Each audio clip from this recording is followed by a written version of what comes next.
Ons wat voorheen ver was, het hy nader gebring. Want ons as voorheen vyandsgesind teenoor God, weens ons sonde. En so ons het 'n verlosser nodig, uit ons natuur, om te word soos Jesus.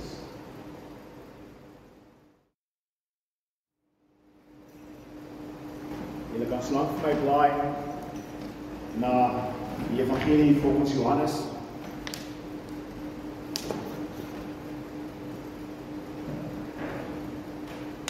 Johannes hoofstuk 12. Kom mee. Johannes hoofstuk 12.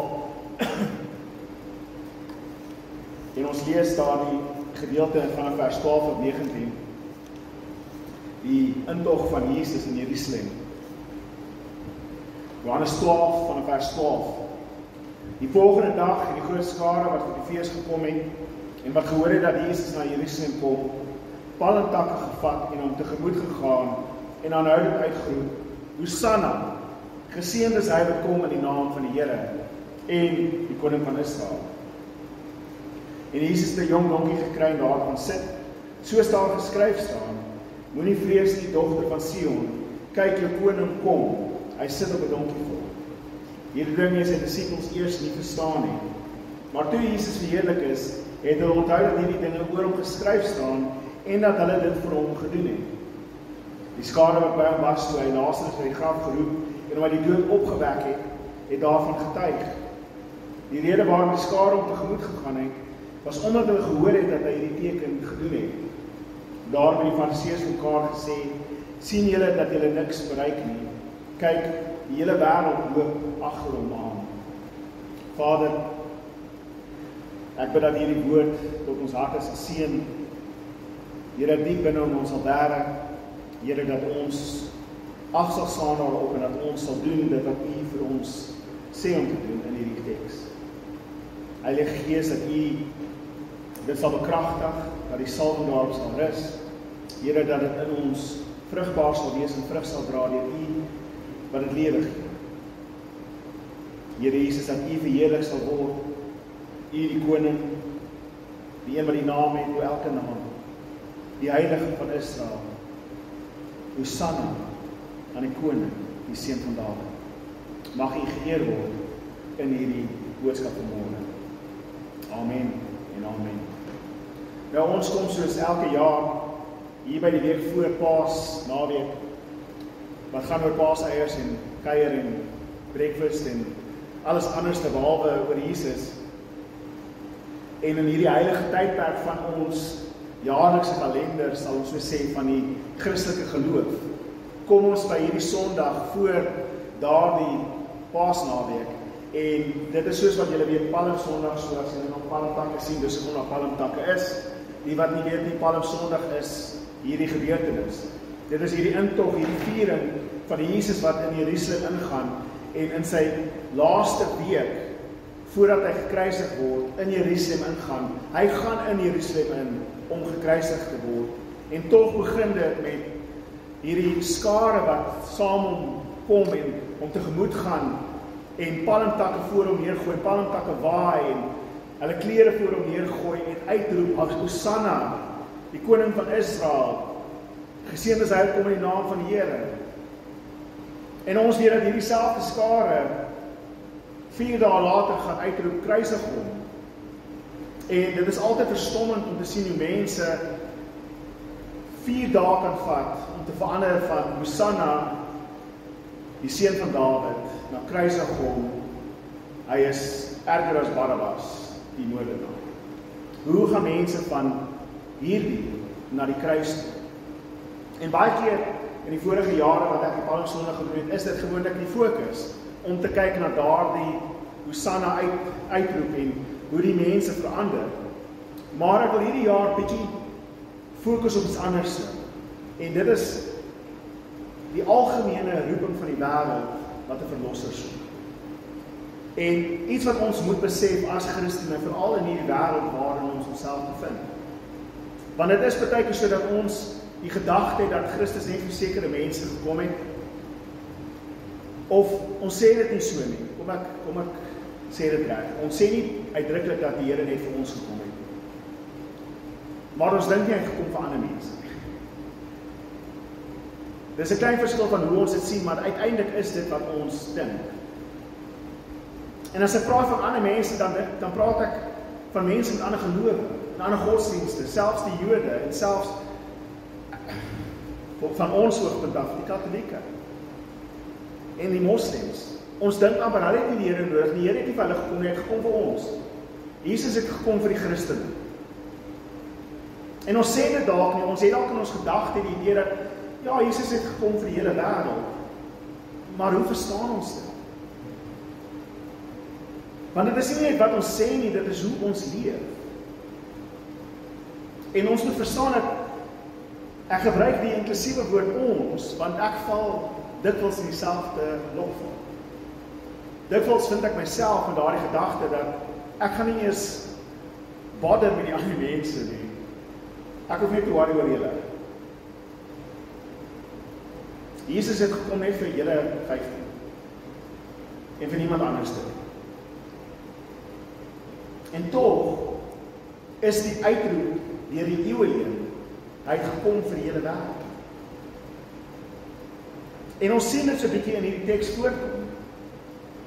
Die woorde wat hulle uitroep, Hosanna, ons het in die ander evangelies, in Lukas, ek weet nie of ek het op die bord gesit, ek dink nie so nie.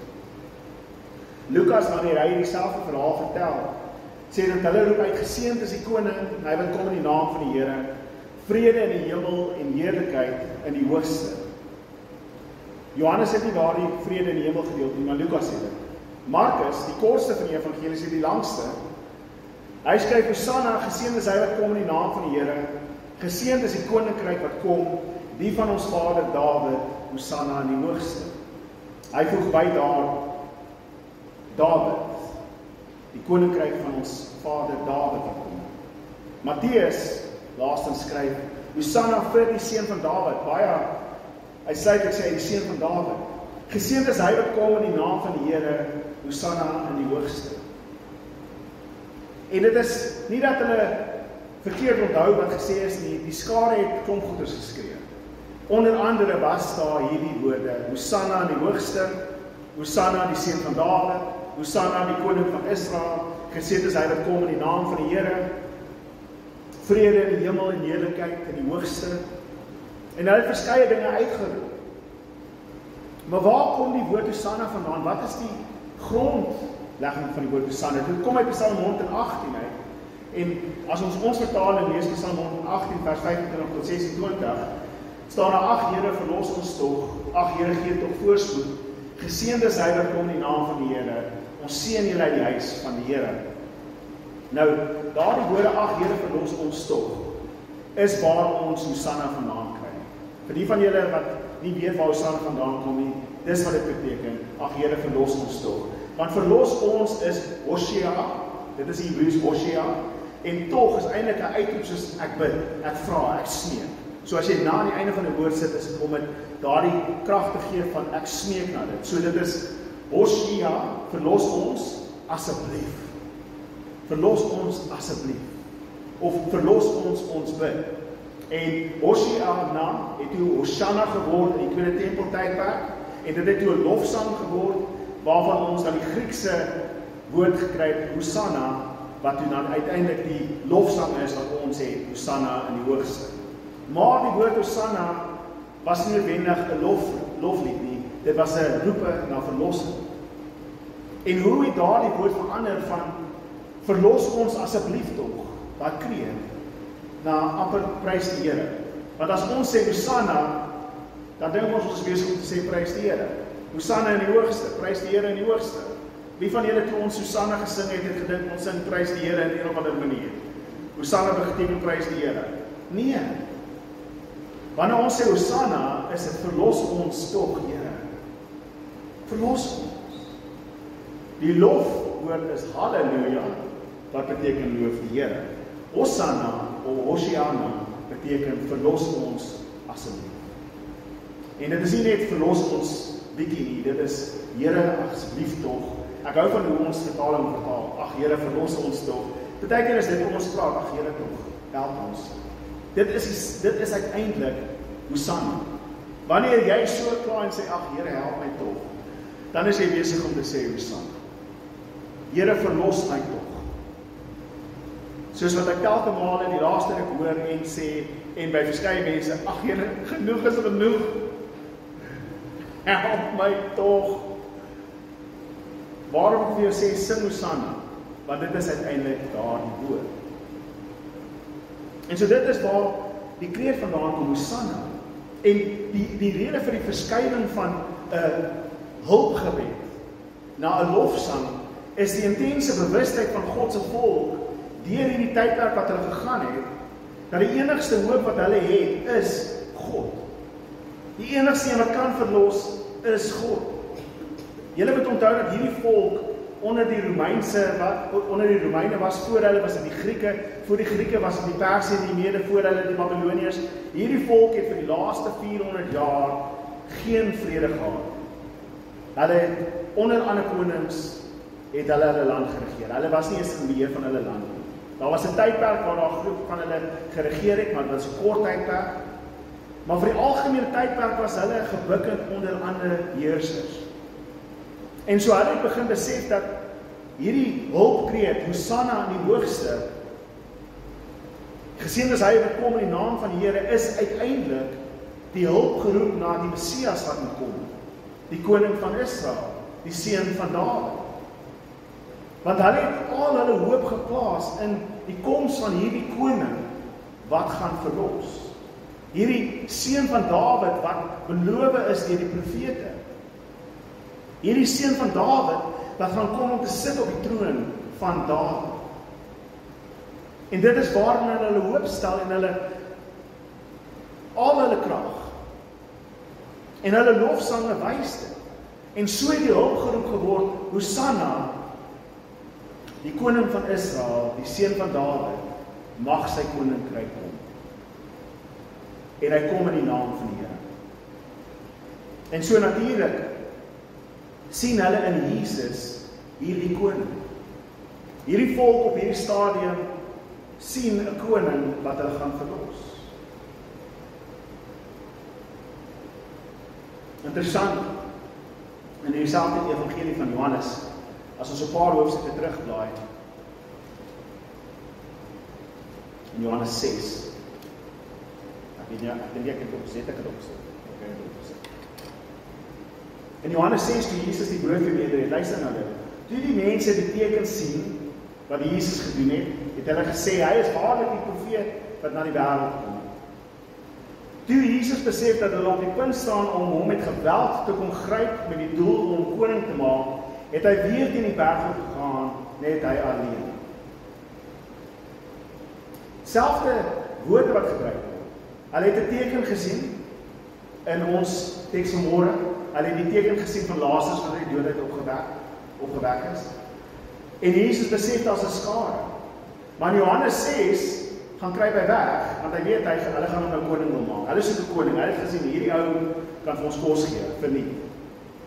Nou dit is een van die groot probleme in die wêreld, is hoe eet ons? Ek dink die daaglikse vraag wat ons mekaar vra is, wat eet ons vanaand? Dit is die vraag wat menigte moeder se lewe hel maak. So wat moet ek hierdie familie voer vandag? Ek maak nou meeste kos by die huis en ek verstaan my ma se pyn, wat moet ek vir hierdie mense maak? Wat moet ek hulle voer? Dit is tog ons daaglikse stryd, reg? Ons moet iets eet. En so as daar 'n profeet kom en hy bring brood uit die hemel uit. Ouens, ons is op pad na 'n goeie plek. En so hulle wou met geweld koning word. Jesus, hier aan die einde, kom met die donkie vol by die stad in, en daar is selfde skare, hulle is nog steeds reg. Nie net het hy die brood vermeerder nie, hy het ook Lazarus uit die dood opgewek. Sekerlik is hy die koning, die profeet wat kom. Maar hulle mis die belangrikste punt. En dit is waarvan dink hulle word hulle verlos. Ek dink dit is ons probleem. Ons is nie altyd seker waarvan ons verlos word. Want vir hierdie skare was dit eenvoudig, ons het niks gehad om te eet in die woestyn, hy het ons iets gegee om te eet. Jesus self kritiseer hulle oor dit in Johannes 6, hy sê, julle kom na my toe, julle soek my, nie omrede julle my woorde wil hoor nie, maar omrede ek julle mage vol gemaak het. Dis hoekom julle my soek. Hier kom hulle in die stad in, en hulle juig hom toe, en hulle sing Hosanna aan die hoogste, die koning van Israel, die seun van Dawid, daar kom hy. Want hy het Lazarus uit die dood uit opgewek. En dis nie omrede hulle dink hy is God nie. Dis omrede hulle net eenvoudig dink, die ou wat ons kan voer, en die ou wat seker maak ons gaan nie dood nie, is seker die beste koning wat ons kan hê. En dit is hoekom hulle Jesus loop. Maar hulle kyk te nauwgezet vas in wat hulle pla.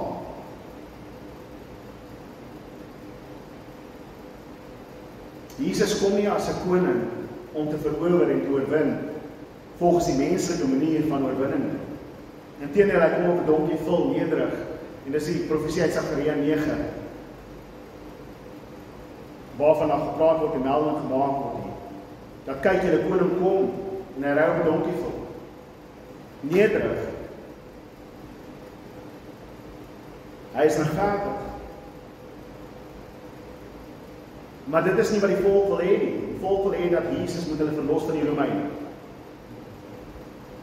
En daarom, wanneer hy nie doen wat hulle wil hê nie, sê hulle kruisig hom.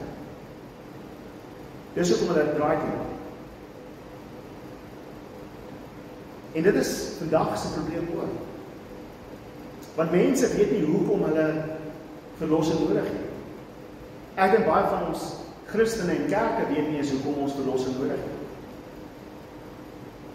Waarvan word ek en jy vanmôre verlos? Ons sien dit in die manier hoe ons baie keer evangeliseer.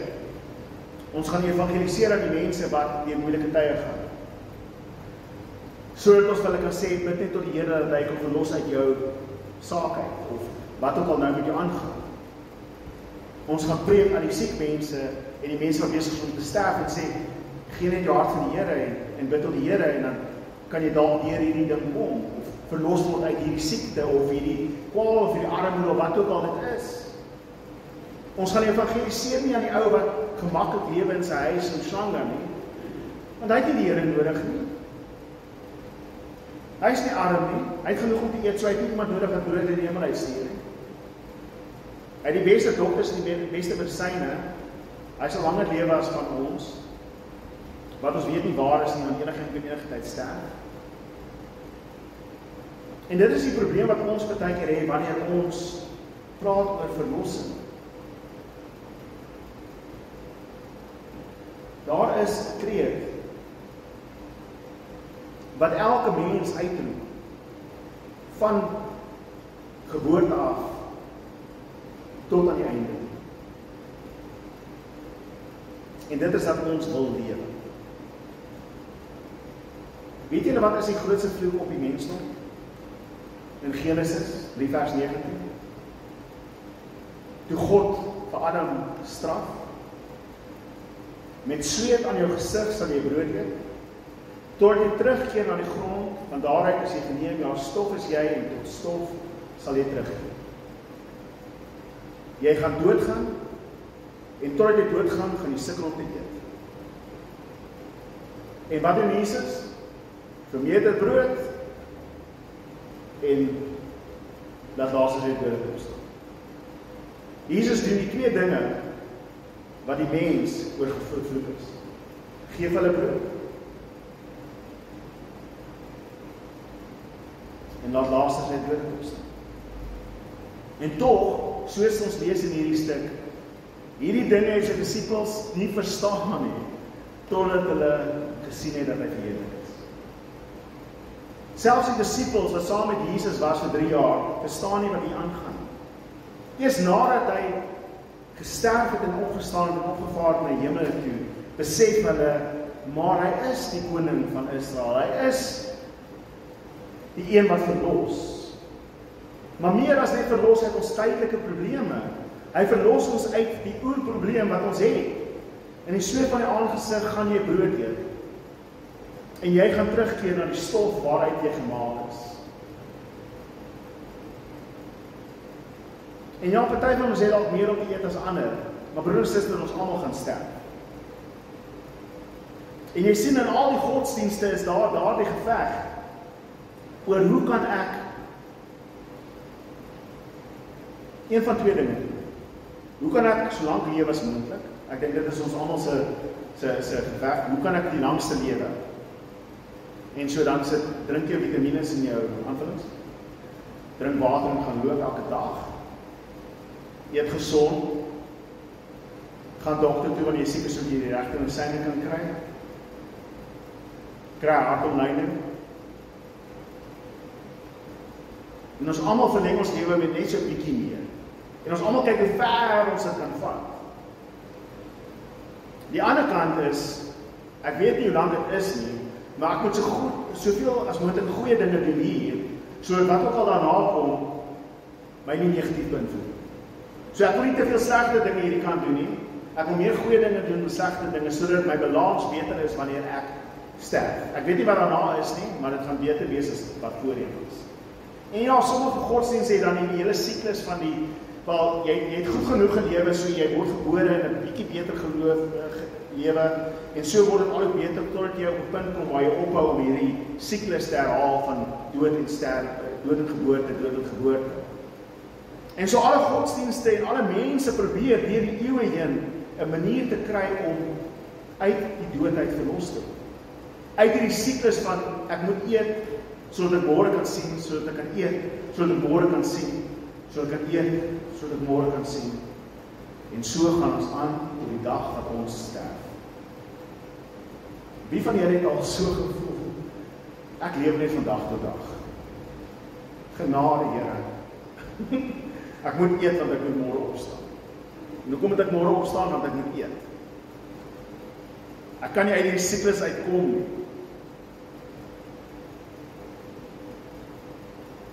En so in 'n sekere sin is die verlossing wat ons soek, om verlos te word van die dood en uiteindelik van 'n ewige dood. Ons wil lewe. En ons wil nie sukkel om te lewe. Dit is hoekom die idee van die paradys so prominent in die skrif is. Dit is hoekom die paradys nie net in die Joodse geloof of in die Christelike geloof is nie, maar ook in byvoorbeeld die Romeinse gelowe en al die ander gelowe in daai tyd. Dat daar een of ander paradys is waar daar vrugte op die bome is. Wat dit uiteindelik beteken is, ek hoef nie brood of koring te maal en dan 'n brood te bak nie. Ek hoef letterlik net na 'n boom toe te gaan en 'n vrug te pluk. Dis kosverniet. Ek hoef nie geld te spandeer aan die kos op 'n boom nie. Ek pluk net die appel en ek eet hom. Dit is die idee van die paradys. Ek wil verlos word van hierdie siklus om te moet soek om te eet totdat ek doodgaan. En wat dan?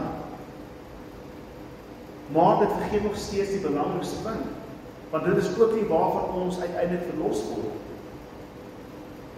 Dit is nie die rede vir die verlossing nie.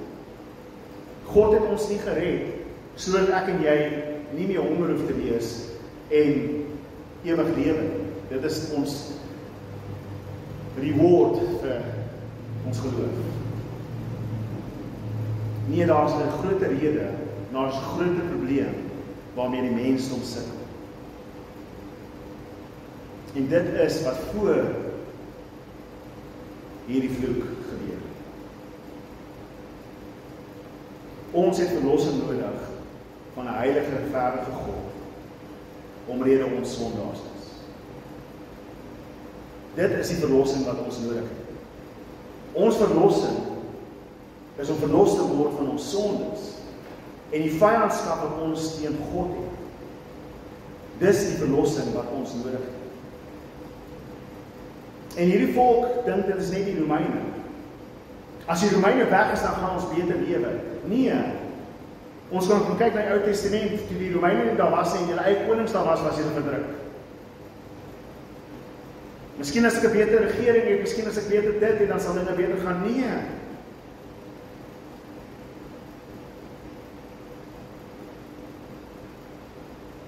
Die probleem lê binne in ons. Elke een van ons soek ons eie wil. Elke een van ons sondig. Elke een van ons is vyandgesind teenoor God. By nature omrede ons sondaars is. En Paulus het dit verstaan en jy sien dit deur sy briewe. Hy noem dit die misterie van die evangelie.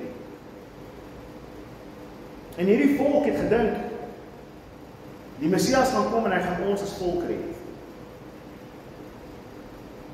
Paulus sê julle verstaan dit heeltemal verkeerd. Hy het nie net gekom om die volk te red onder 'n ander volk uit nie. Hy het gekom om die mense op te verlos van hulle self. En hulle eie begeertes en hulle sondes. En die enigste antwoord is om julleself te bekeer en te doop in die naam van Jesus Christus. En baie keer kyk ek na die Jode en sê, ja, hulle is daarom maar 'n koppige nasie. Hoe die Here hulle gekies het, weet ek nie. Want as jy kyk na hulle oor en oor, is daar enige ander volk wat opgetree het soos hulle. Ek dink selfs die Here, een van die profete sê, gaan kyk na die ander volke, doen enige van die ander volke wat julle gedoen het. Hulle dien afgode, maar hulle is nie getrou aan hulle afgode as julle wat die lewende God dien. Ek dink hy het nou gekies vir dag soos hierdie. En partykeer dink ons, ja Here, hierdie volk, genigtig. Dankie tog, ek is nie 'n Jood nie. Waarom Paulus skryf in Romeine 11, sodat ek julle kan waarsku vanmôre. Om te voorkom dat julle eie wys sal wees, broers, wil ek nie hê dat julle onkundig moet wees oor hierdie misterie nie. Daar het gedeeltelik 'n verharding oor Israel gekom, totdat die volle getal van die heidene ingekom het. Op hierdie manier sal die hele Israel verlos word, soos daar geskryf staan, die redder sal uit Sion kom, en hy sal die goddeloosheid uit Jakob verwyder, en dit sal 'n verbond met hulle wees, wanneer ek hulle sondes wegneem. Daar's die verlossing, wanneer ek hulle sondes wegneem. Maar 'n tydelike verharding sal kom oor die volk, totdat die volle getal heidene, dit is ek en jy, wat nie Jode is nie, inkom in sy huis. Want God wou nie net een volk red nie, hy wou alle nasies. En hy gebruik die verharding van hierdie volk om dit te bewerkstellig. So ons kan kyk na hierdie skare en sê, julle is verskriklike mense. Maar voordat ons eie wysheid besef, dit gebeur sodat ek en jy gered kan word. Ons sien in hierdie selfde hoofstuk, net na hierdie gebeurtenis, in vers 20, daar was 'n aantal Grieke onder die mense wat gekom het om by die fees te aanbid. En hulle het die Filippus gevra, kan jy ons asseblief na Jesus toe vat? Filippus het vir Andreas gaan vertel, en toe het Andreas en Filippus vir Jesus gaan vertel. So daar's 'n paar Grieke wat daar aankom, en hulle sê ons wil vir Jesus sien. Hulle gryp vir Filippus, want hy is een van die disippels met 'n Griekse naam, so miskien is hy die naaste ou met wie ons kan praat wat dalk Grieks is. Hulle vra vir Filippus, kan jy asseblief vir ons na Jesus toe vat? Filippus gaan roep vir Andreas, die broer van Petrus, en sê, wat moet ons doen met hierdie Grieke? Kan jy sien hoe hulle probeer om die Grieke weg te hou van Jesus af? Moet ons hulle vertel, moet ons hom na Jesus toe vat? Hy het ons net gekom vir ons. Andreas sê die wel, ek weet nie, kom ons gaan vra vir Jesus. Waarop hulle toe na Jesus toe gaan, maar luister na wat Jesus sê. Toe hulle vir Jesus vertel, toe sê Jesus, die uur het gekom dat die Seun van die mens verheerlik moet word. Amen, amen, ek sê vir julle, as 'n koringkorrel nie in die grond val en sterf nie, bly dit net een enkele korrel. Maar as dit sterf, dra dit baie vrug. Hier is die eerste keer in die evangelie van Johannes waar Jesus die woorde sê, my uur het gekom. Voor dit, elke keer, my uur het nie gekom nie, my uur het nie gekom nie. Maar toe hy hoor die Grieke soek na hom, my uur het gekom. En ek moet soos 'n koringkorrel in die aarde geplaas word en sterf. sodat hy baie vrug kan dra. Party mense wonder, wat het Jesus, hoekom antwoord hy nie meer en sê, stuur hulle weg nie? Wat is Jesus se antwoord hier op die Grieke wat hom soek? Dit is dit. Hy kan besluit op daardie dag of hy koning van Israel wil wees, en of hy koning wil wees oor alle nasies. Hy kan koning van Israel word en die kruis mis, of hy kan die kruis toe gaan en die koning van almal. En ons weet wat Jesus besluit. Want hier is die profesie waarop die seun van Dawid rus.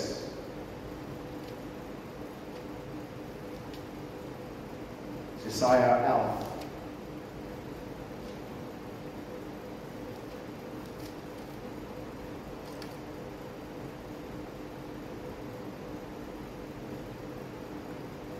Ek sal vers 1 lees en dan die res. Jesaja 11 sê, maar 'n takkie sal spruit uit die stomp van Isaai, en 'n loot uit sy wortels sal vrugte dra. As ons verder lees, op vers 10, op daardie dag sal die wortel van Isaai as banier vir die volke bly staan. Die nasie sal daarna vra, en sy rusplek sal luisterryk wees. Interessant, Paulus haal hierdie vers aan in Romeine 15. Maar hy sê dit so 'n bietjie anderste, want hy haal die Griekse vertaling uit. En luister hoe sê dit in die Grieks. Romeine 15 vers 12.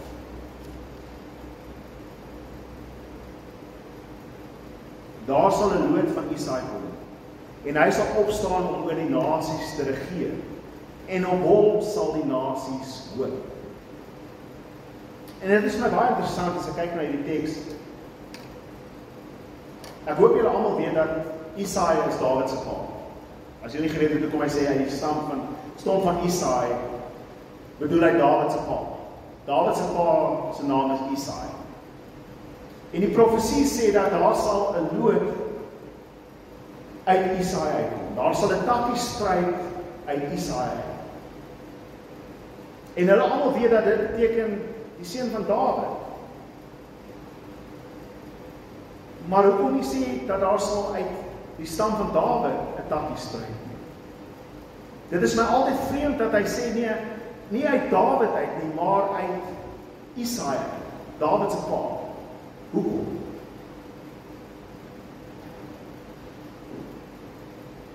Want as dit net 'n takkie is wat spruit uit die saad van Dawid, dan bly hy koning van net Israel.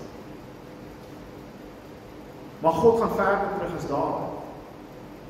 Hy wys dat hy is wel die seun van Dawid, wat op Dawid se troon sit, maar hy is voor Dawid. Daarom is sy pa die stomp. Hierdie Jesus wat die seun van Dawid is meer as Dawid. Hy kom nie net om reg te doen wat Dawid verkeerd gedoen het. Hy kom om alles te herstel en reg te maak van die begin af. En so die profesie gaan voor Dawid, om vir ons te wys dat hierdie koning meer is as net die seun van Dawid. Want jy weet wat die seun van Dawid gedoen? Die seun van Dawid het 'n tempel gebou, Salomo. En daar dieselfde seun van Dawid het weggedraai van die Here af en afgode gaan bid. En daardie seun van Dawid se seun het dat die nasie skeur in twee. En daardie seun van daardie seun het begin om offers te bring aan ander afgode.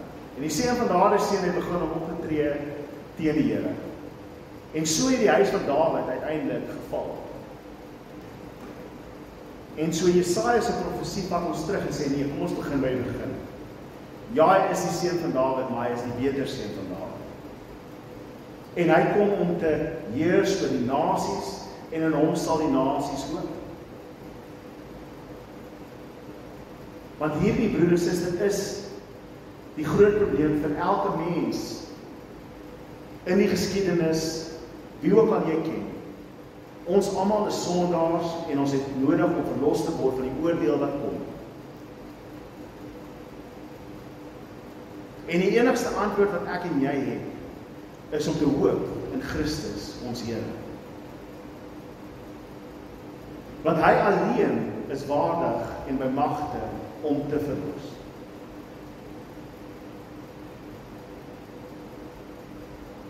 Die volk kon dit nie verstaan nie, die disippels kon dit nie verstaan nie, die fariseërs het dit definitief nie verstaan nie. En ek dink baie keer verstaan ons dit ook nie. Die Here het gekom om ons te verlos van ons sonde, om vrede te maak tussen ons en God. Ons wat voorheen ver was. Ons besef dit nie gereeld nie, ons onthou dit nie gereeld nie. Ek hoop ons onthou dit elke keer as ons die nagmaal gebruik. Ek probeer dit so half in die gebed in te glip. Ek hoop julle luister daarin. Ek preek vir julle terwyl ek besig is om te bid vir die tafel. Ons wat voorheen ver was, het hy nader gebring. Want ons as voorheen vyandsgesind teenoor God, weens ons sonde. En so ons het 'n verlosser nodig. Nie uit ons alledaagse gesoeg en gesweet tot ons doodgaan nie. Ja, ons word verlos uit dit uit eendag. Maar ons word verlos uit ons natuur om te word soos Jesus. Maar voor dit kan gebeur, moet Christus eers sterf. En daarna sal ons kyk Vrydag 11:00. Ons het 'n diens Vrydag 11:00. Op Goeie Vrydag en dan Sondagoggend ook.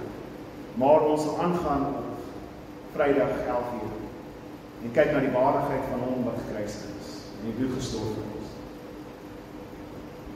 Vir hierdie week kom ons sing Hosanna. Red ons Here tog, asseblief red ons. Voordat ek afsluit met gebed, kom ons bid ook vir hulle wat siek is, hulle wat seer is, en dan sal ek afsluit. Vader, ek wil vanmôre, Here God, oor elkeen wat in die gemeente siek is, Here, my ma wat nog herstel van die operasie, dan die Annetjie met haar arm en seer, Here, Shabie met haar maag wat ook sukkel, Here, wie ook al anders nog siek is, Here God. Ons almal het een of ander kwaal, ons almal het een of ander iets, Here. Here, ek bid U genade, Here, terwyl ons in verwagting kyk na die dag wanneer ons uiteindelik verlos word van alles, en alle pyn en alle seer.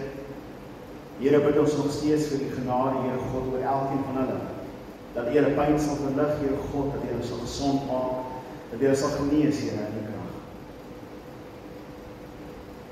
Here, dat U met elkeen van ons sal wees, Here Vader.